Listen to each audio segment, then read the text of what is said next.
Assalamualaikum warahmatullahi wabarakatuh. Alhamdulillahilladzi anzala ala abdil kitab wa lam yaj'al lahu iwaja. Qayyiman liyunzira ba'san syadidan min ladunhu wa yubashshiral mu'minina alladzina ya'maluna shalihati anna lahum ajran hasanah makithina fihi abada. Asyhadu an la ilaha illallah wa la syarika lah. Asyhadu anna Muhammadan abduhu wa rasuluh la nabiyya ba'dahu amma ba'du. Alhamdulillah, kita jumpa lagi pada video saya yang ke-41. Kali ini saya beri judul di mana level sholat kita. Ada 3 level, daimun, abjun, khosyi'un. Baik, tidak usah panjang-panjang, nanti kita biasa.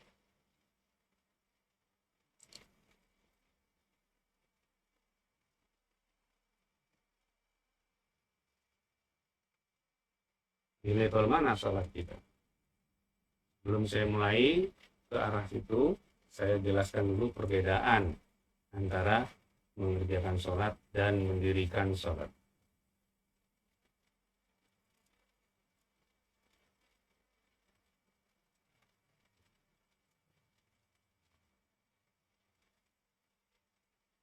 Mengerjakan sholat, yang penting selesai, lalu menghitung pahala atau upah.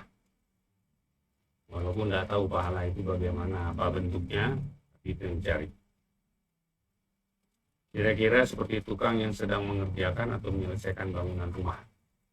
Tidak peduli dengan kualitas hasil kerja. Jadi orang yang mengerjakan sholat tidak peduli dengan kualitas sholatnya. Yang penting selesai.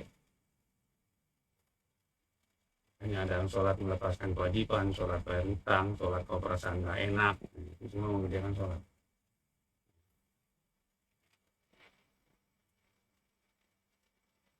Mendirikan sholat, yang penting bukan selesai tetapi sempurna. Tidak cari pahala, tidak cari upah. Kenapa tidak cari upah? Karena upah sudah pasti dikasih atau pahala sudah pasti diberikan apabila sholatnya itu memenuhi standar kualitas. Nah, ada hadis, kalau orang sholat kemudian sholatnya itu baik, diterima oleh Allah, nanti naik dia sebagai pakaian yang indah yang akan dipakaikan padanya nanti di surga. Dan kalau orang yang sholatnya itu buruk, tidak diterima oleh Allah, akan naik sebagai pakaian yang buruk, yang akan dipukulkan kepadanya nanti di hari kiamat. Nah, kalau sholat kita buruk-buruk semua, kan pemukulnya banyak sekali nanti. Ya. Kalau orang yang mendirikan sholat tidak cari pahala, yang penting sempurna.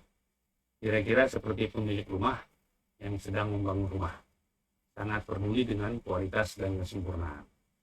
Kalau saya sedang bangun rumah, kalau saya datang ke tempat rumah saya sedang dibangun, saya lihat yang sudah selesai, lalu saya cari ada cacatnya atau tidak. Lalu saya cari di mana kurangnya. Itu. Ya. Kalau sudah dicat, saya perhatikan itu catnya benar-benar udah rata atau belum. Kalau sudah dipasang keramik, saya ceker itu keramiknya lurus atau tidak. Bahkan ketika rumah sudah jadi pun selalu saya lihat kekurangannya apa. Oh, ini belum ada taman. Oh, ini belum ada ini. Terus cari. Jadi orang yang mendirikan sholat itu senantiasa mencari tahu dengan berbagai cara di mana kekurangan sholat. Dengan berbagai cara. Tidak pernah merasa sholatnya sudah cukup baik. Itu kalau mendirikan sholat. Kalau mengerjakan sholat nggak pernah peduli dengan kualitas. Nah, ini kita masuk kepada level. Menurut istilah dalam Al-Quran ada 3 tingkatan kualitas sholat. Pertama daimun, itu biasa. Yang kedua hafizun, pemelihara. Daimun itu paling rendah ya. Yang ketiga dan yang tertinggi adalah khosyi'un, kusuk atau tunduk kalbunya. Nah, perhatikan di dalam ayatnya, untuk daimun dan hafizun digunakan kata ala sholatihim daimun, ala sholatihim yuhafizun. Tetapi untuk khusyuk digunakan kata fi sholatihim khosyi'un. Artinya untuk daimun dan hafizun itu terhadap sholatnya. Mereka membiasakan terhadap sholat yang mereka memelihara. Tapi untuk khusyuk di dalam sholatnya. Jadi khusyuk itu di dalam sholat. Kalau ada yang menjelaskan khusyuk itu di luar sholat juga khusyuk. Enggak, sholat itu khusyuk itu di sholat. Di luar itu dampak dari khusyuk. Karena anil fasya'ul munkar, terpindah dari keji dan munkar itu dampak dari khusyuk sholat. Sholat khusyuknya itu di dalam. Ya. Oke, kita teruskan. Penjelasannya pertama, daimun adalah orang yang tidak pernah meninggalkan sholat dengan sengaja. Pada jenjang ini 100% merupakan usaha manusia. Perang yang berat adalah melawan malas. Jadi malas boleh ada tapi tidak diikuti. Prinsipnya gitu. Mau semalas apapun pokoknya tetap sholat. Soal kualitas nomor sekian. Itu daimun kayak gitu. Pada level ini termasuk mengerjakan sholat. Si mengatuk termasuk mengerjakan sholat. Belum mendirikan sholat. Karena yang penting kerjain. Nah, yang kedua hafizun, pemelihara. Adalah orang yang senantiasa berusaha memelihara 5 hal yang harus dipelihara dalam sholat. Nanti kita jelaskan itu apa yang 5 itu. Pada jenjang ini 50% merupakan usaha manusia dan 50% lagi pertolongan Allah. Angka ini hanya perkiraan yang pasti tidak sepenuhnya merupakan usaha manusia. Misalnya yang di dalam memelihara waktu. Ketika masuk waktu sholat kita belum bersiap-siap itu perasaan udah gak enak. Nah, perasaan gak enak itu adalah pertolongan Allah. Kita pakaian gak rapi, gak mau kita. Maunya yang rapi. Keinginan untuk rapi itu sudah tumbuh, itu pertolongan Allah. Dan seterusnya. Ya. Itu yang saya maksud dengan 50% pertolongan Allah. Jadi gak sepenuhnya lagi dari itu. Pada level ini baru termasuk orang yang mendirikan sholat. Karena dia bukan asal jadi lagi. Sudah memperhatikan 5 hal. Yang ketiga, yang tertinggi adalah khasyun atau khusyuk atau tunduk. Kalbunya tunduk ya. Adalah orang yang benar-benar merasakan sedang bertemu dengan Allah dan sedang berbicara dengan Allah. Pada jenjang ini 100% merupakan pertolongan atau rahmat Allah. Sama sekali tidak ada usaha manusia. Jadi khusyuk itu tidak bisa disengaja. Betul-betul merupakan hadiah dari Allah. Jadi kalau ada orang yang pengen sholatnya khusyuk, sudah memelihara 5 hal belum? Lihat dulu levelnya masih di mana, masih daimun ya, masih jauh. Ya. Khusyuk itu nggak tiba-tiba gitu. Ada orang bilang, saya nggak mau sholat kalau nggak khusyuk. Ya gimana mau khusyuk, daim aja enggak gitu ya.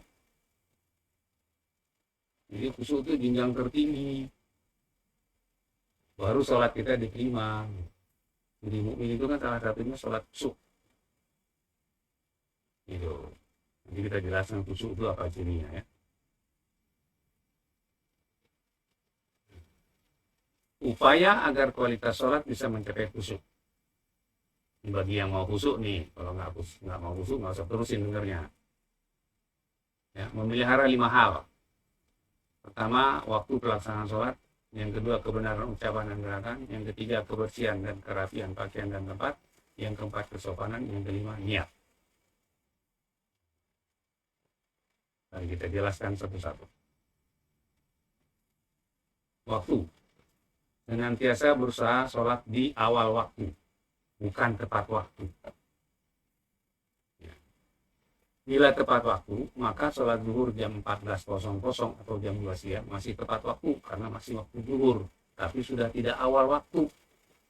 Ya. Bila sholat zuhur jam 16.00 atau jam 4 sore, baru tidak tepat waktu, karena sudah waktu asar. Jadi jangan salah kita. Maksud kita awal waktu, tapi bilangnya tepat waktu. Ini yang ngomong nggak ngerti bedanya tepat dengan awal. Sudah sholat tepat waktu, ada sholat zuhur 1:30 kita marahin. Dia masih tepat waktu itu, cuma nggak awal. Ukuran awal waktu gimana? Kalau kita sholat di masjid, kita ikut sholat jamaah yang pertama, itu awal waktu. Kalau kita sholat sendiri, misalnya masjid jauh, ya. Sebelum azan kita sudah wudhu, ketika azan itu kita sudah di atas sajadah dan kita sudah azan sendiri. Untuk itu kita perlu punya jadwal sholat. Sekarang gampang itu bagi yang punya HP ya, smartphone itu, tinggal download aplikasinya itu ya banyak. Kalau ada orang yang nanya ke saya nanti jam berapa sholat zuhur, ini orang punya HP tapi nggak dimanfaatkan untuk hal yang berguna, gitu. Kok pakai nanya gitu ya. Pertama awal waktu itu yang dipelihara, berusaha untuk awal waktu. Kalau nggak bisa langsung semua untuk latihannya, itu sesering saya anjurkan itu ambil satu waktu yang pasti kamu bisa, bukan pasti artinya di luar kuasa Allah, artinya menurut perhitungan kita itu kita bisa ambil satu waktu itu nggak boleh ditawar-tawar. Nanti kalau sudah terbiasa itu barang sebulan 2 bulan tambah satu lagi, latihannya begitu. Yang kedua, kebenaran ucapan dan gerakan, bukan bacaan, karena ketika kita sholat tidak membaca tapi mengucap ya, qala bukan qara'a atau bukan tala. Tentang kebenaran ucapan ini yang perlu diperhatikan dua. Pertama adalah makhraj, bunyi huruf. Yang kedua adalah mat, panjang. Tentang mat ini, asal sudah panjang satu alif atau 2 ketukan itu sudah benar. Karena mau 1 alif, mau 2,5 alif, mau 3 alif artinya sama. Jadi nggak usah panjang-panjang pun nggak apa-apa.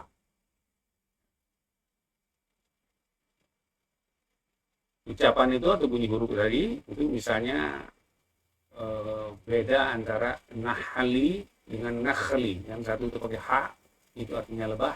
Yang kedua itu pakai kha, artinya kurma. Kemudian alim dengan alim. Yang pertama itu pakai alif, artinya pedih. Adzabun alim. Yang kedua itu alim, itu artinya maha mengetahui. Sami'un alim, maha mendengar, maha mengetahui. Terus sirat dengan syirat. Sirat al-mustaqim. Sirat itu jalan yang lurus pakai sod. Syirat al-mustaqim pakai shin, kaki kepiting. Sirat al-mustaqim, kaki kepiting yang lurus. Banyak contoh-contoh lagi ya. Jadi bunyi huruf harus benar supaya tidak salah arti. Karena kita sedang berhadapan dengan Allah. Jangan seenaknya saja. Ya kalau mau melihara ya silakan. Kemudian panjang pendek. Ya, la panjang artinya tidak atau jangan. Dan la pendek artinya sungguh. Na panjang artinya kami. Na pendek artinya dia perempuan. Beda kan? Kemudian kebenaran gerakan. Gerakannya itu sesuai dengan contoh yang dicontohkan Rasul. Asal ada dalilnya sudah benar. Jadi jangan mau bikin-bikin gerakan sendiri. Yang ketiga, kebersihan dan kerapian pakaian dan tempat. Karena menyadari akan menghadap Allah yang sangat keagungkan, maka kebersihan dan kerapian pakaian dan tempat menjadi sangat penting untuk kita. Bersih, jangan sudah berkeringat, bau-bau dipakai. Padahal kalau berhadapan dengan orang yang kita hormati saja, kita nggak akan pakai itu pakaian. Kemudian rapi, yang pantas, jangan pakai kaos. Kalau berhadapan dengan orang yang kita hormati, paling begitu pesta, nggak mungkin kita pakai kaos. Perhatikan, karena kita akan menghadap Allah yang sangat kita agungkan. Kepada orang nggak usah kita agungkan, kita hormati aja. Itu kita bersih, rapi juga. Mandi segala macamnya. Itu dipelihara. Yang keempat, kesopanan. Baik ucapan maupun gerakan. Sopan dalam arti tertib, tidak buru-buru dan sesempurna mungkin. Gerakannya tidak buru-buru, tumak nina, ada jedanya, angkat tangannya juga enggak Allahu Akbar, enggak begitu ya. Lalu ucapannya juga kita baca Al-Fatihah, kita sedang memuji, ya berharap Allah dengar pujian kita dan berkenan dengan pujian kita. Jadi jangan membaca Al-Fatihahnya Bismillahirrahmanirrahim, Alhamdulillahirabbil alamin, arrahmanirrahim. Itu bukan memuji, itu lagi ngomong sendiri. Berarti kita tidak berusaha memelihara. Duduk antara dua sujud, Rabbi firli warhamni wajiburni. Satu-satu kita sedang minta. Betul-betul kita berharap Allah mendengar apa yang kita minta dan dia berkenan mengabulkan permintaan kita. Jadi jangan bacanya Robbi firli wa hamni wa jburni, itu ngomong sendiri, nggak sopan tuh kayak gitu. Untuk ini diperlukan pengetahuan yang benar tentang sikap sopan. Jadi mesti belajar juga bagaimana sopan terhadap Allah ini. Yang kelima, kebenaran niat. Dalam hal niat ini, maksudnya niat sholat itu, yang ini adalah untuk apa? Dalam surat Toha ayat 14 ini disebutkan, aqimi sholat li dzikri. Tegakkan sholat untuk zikir, bukan mengingat. Sudah saya jelaskan di video saya yang ke-40 gitu ya. Untuk berbicara denganku. Jadi kita mau ketemu Allah ini, mau bicara sama dia, mau minta, mau muji, mau ikrar ya. Itu niatnya. Dan untuk siapa sholat ini? Fasholli li rabbika, sholatnya untuk Allah. Bukan untuk yang lain-lain, bukan untuk mertua, bukan untuk si anu, bukan.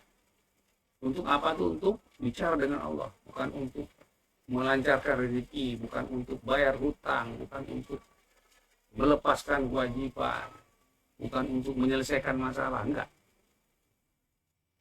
Ya. Memang ada perintah wasta'inu bis-sabri was-shalah, mohon pertolongan dengan sabar dan sholat. Tapi sholatnya untuk Allah, sholatnya untuk bicara dengan Allah, lalu mohon pertolongan kepada Allah, gitu. Ya. Jadi niat itu untuk apa? Untuk siapa? Bukan akan berbuat apa. Kok bukan berbuat apa? Maksudnya apa nih? Coba kita dengar niat, lafaz niat ya, ada istilah lafaz niat sholat. Usolli fardhu zuhri gitu kan misalnya. Sengaja aku mau sholat zuhur ketika kita berdiri sekitar jam 12 siang. Nggak usah diomongin, sudah pasti bakal sholat zuhur gitu. Jadi bukan itu niat yang dinilai. Dan niat itu tidak diucapkan. Di hadis tentang niat itu kan ketika hijrah itu kan, barang siapa yang hijrahnya karena Allah dan Rasulnya, barang siapa yang hijrah karena yang dinikahi kan gitu. Ketika mereka keluar kota Mekah, nggak ngomong mereka, aku hijrah karena Allah, nggak ngomong. Aku hijrah karena wanita yang akan kunikah, nggak ngomong ya. Di hatinya itu ada motivasi itu yang namanya niat. Jadi niat itu aktivitas kalbu, bukan aktivitas lisan. Boleh nggak biar baca usolli? Boleh aja, tapi jangan anggap itu niat. Itu ikrar, bukan niat. Niat itu di kalbu. Tuh. Jadi 5 ini dipelihara.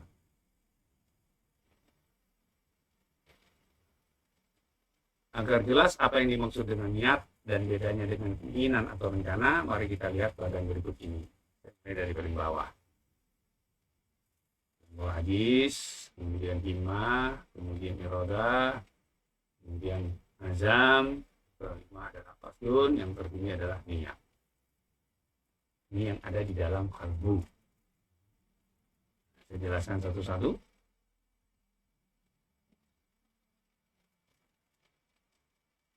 Mulai dari paling bawah.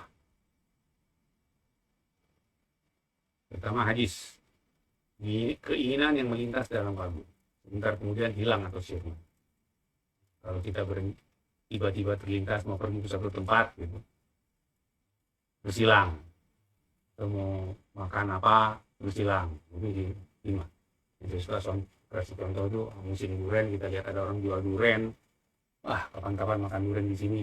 Sampai rumah lupa, hilang. Itu namanya hadis. Yang kedua himmah.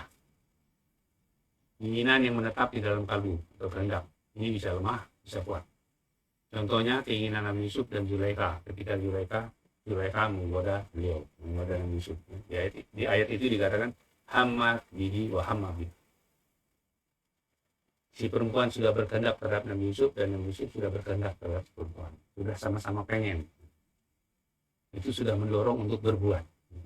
Itu himmah. Atau ketika contohnya durian tadi, sampai di rumah keinginan itu tetap ada. Sebentar-sebentar timbul lagi, muncul lagi, itu himmah. Cuman belum ada waktunya kapan. Yang ketiga, iradah, rencana. Ini lebih kuat dari kehendak, sudah jelas waktu dan tempatnya. Ini dan juga himah, yang bila baik lalu batal dapat satu kebaikan. Dan bila buruk lalu dibatalkan juga dapat satu kebaikan. Jadi kalau rencana ini bedanya dengan himah apa? Rencana ini sudah ada waktu dan tempatnya. Kapan dan di mana. Pasti sudah direncanakan. Kalau kita batalkan, karena tadi perbuatan yang kita rencanakan itu ada perbuatan tidak benar atau dosa, atau keinginan tadi tiba-tiba kita batalkan, karena dosa dapat satu nilai kebaikan. Atau rencana baik, ya, rencana yang benar sesuai dengan kehendak Allah dan Rasulnya, batal karena satu sebab yang tidak bisa kita hindari, dapat juga satu kebaikan. Gitu.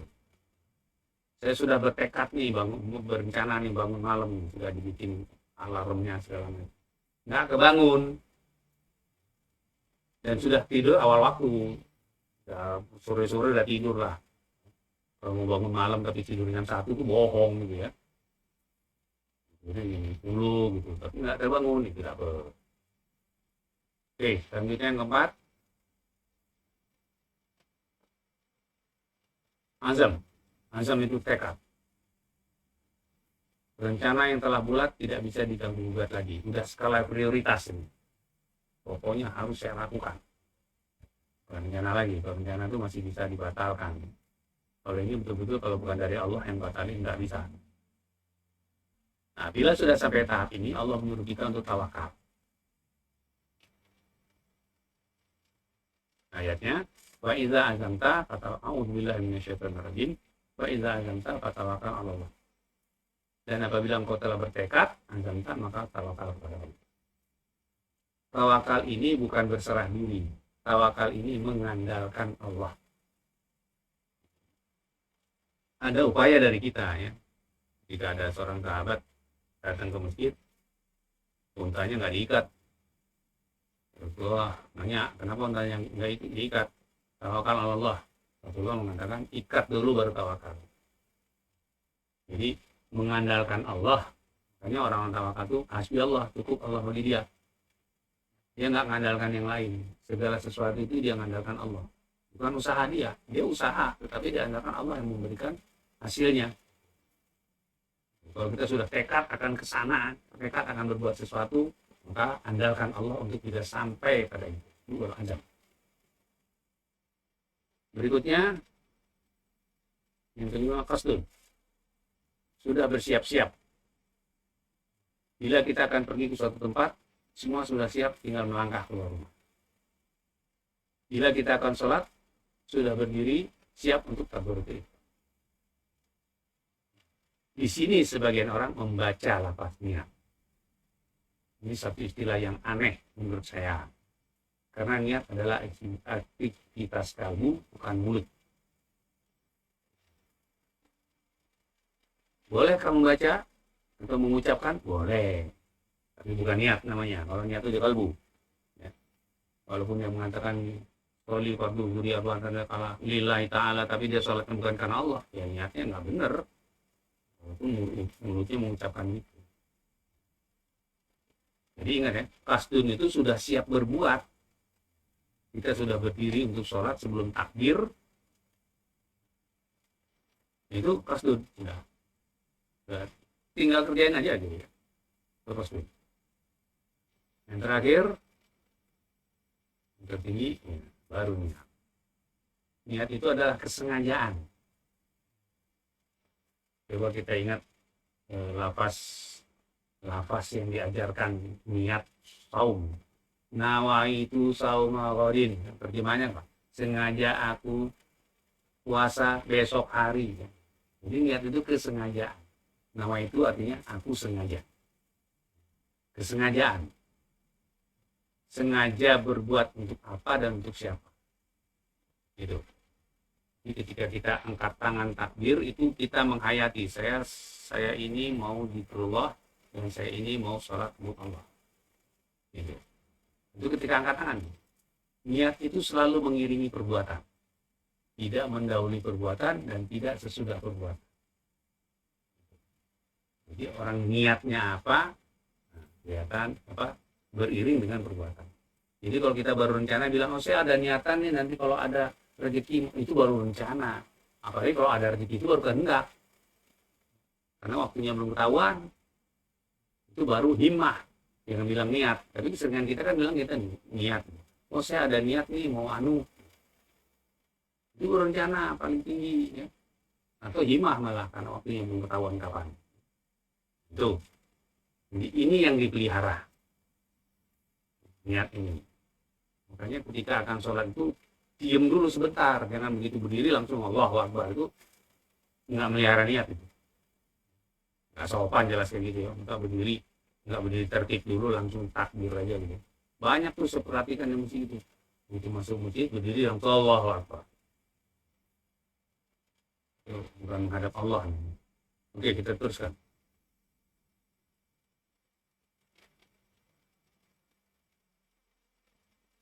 Tahapan dari daimun sampai kusuk. Ya bagaimana caranya dari daimun kita bisa sampai kusuk. Pertama daimun.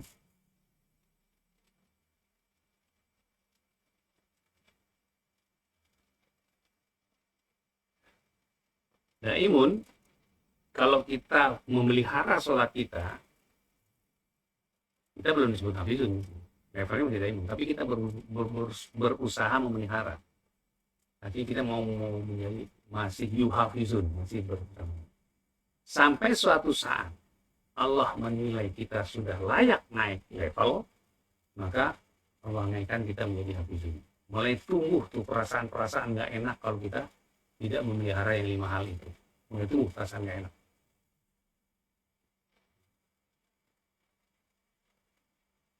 Kalau itu sudah tumbuh dan kita terus memelihara,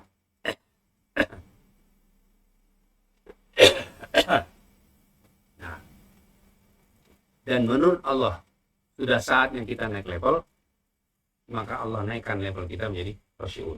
Di situ baru kita merasakan sedang berbicara dengan Allah. Baru kita merasakan kita kembali kepada Allah. Perasaan ini nggak bisa kita timbulkan, Allah yang kasih. Jadi kerja kita apa? Memelihara aja. Yang 5 tadi kita pelihara, selalu peduli dengan 5 hal itu. Waktunya, kebenaran ucapan dan gerakan, kebersihan dan kerapian pakaian dan tempat, kesopanan dan niat. Pelihara itu. Baru kita bisa menjadi khusyuk. Nah, jadi ini yang bisa saya sampaikan, tinggal kita cek diri kita level sholatnya masih di mana nih. Kalau masih dai hafizun, belum diterima, apalagi daimun ya. Khusyuk itu baru punya nilai, baru tanha an fasai wal munkar.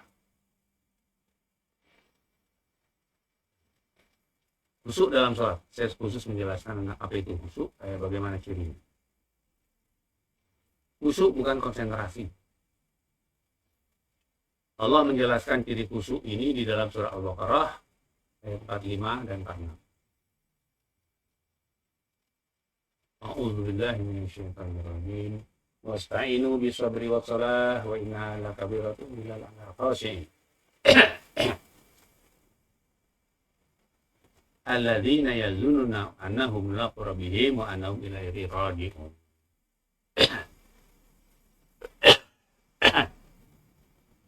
Dan mohonlah pertolongan dengan sabar dan salat. Dan sesungguhnya itu adalah berat kecuali bagi orang-orang yang khusyuk.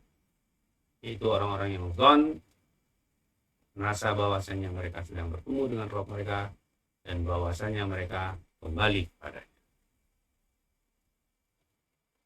Zon, bukan yakin. Diterjemahannya itu yakin. Terus mulaku diterjemahkannya akan bertemu. Ya.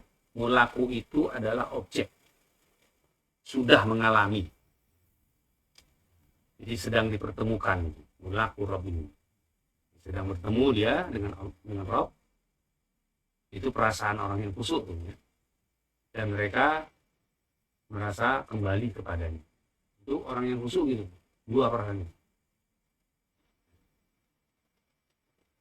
Jadi ciri khusyuk menurut ayat tersebut, 1, merasa 75% yakin sedang bertemu dengan Allah.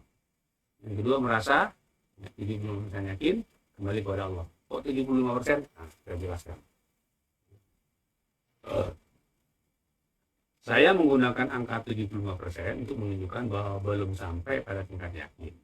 Untuk lebih jelasnya, mari kita lihat bagan posisi zon dalam. Semoga kita bisa tahu kok 75%. Yang paling rendah adalah ingkar. Ingkar itu 100% tidak yakin. Di atasnya adalah waham. Ini mulai yakin 25%, tapi tidak yakinnya masih 75%. Di atasnya lagi syak, ragu. Ini antara yakin dan tidak yakin, sama ya. Di atasnya lagi baru zon. Zon ini 75% yakin, 35% tidak. Nah, yakin itu baru 100% yakin. Yakin ketemu dengan Allah itu nanti di akhirat. Kita melihat. Kalau di dunia ini kita baru merasakan sedang ketemu, bukan yakin. Merasakan, makanya istilahnya zon, bukan yakin. Saya kira itu yang saya sampaikan. Itulah tadi level-level sholat kita. Tinggal kita koreksi diri kita dan nilai diri kita ada di level mana sholat kita. Daimun kah, hafidun kah, atau sudah khasyi'un. Semoga video ini bermanfaat. Semua yang benar datangnya dari Allah, yang salah datangnya dari saya. Saya mohon maaf kesalahan yang saya lakukan. Kalau Anda menganggap video saya bermanfaat dan Anda ingin terus mengikutinya dan belum subscribe, silakan subscribe. Kalau Anda menyukainya, silakan di like, dan kalau Anda menganggap ini perlu disebarluaskan, silakan di share. Saya akhiri dengan ucapan doa kafaratul majlis. Subhanakallahumma wa bihamdika asyhadu an la ilaha illa anta astaghfiruka wa atubu ilaik. Wassalamualaikum warahmatullahi wabarakatuh.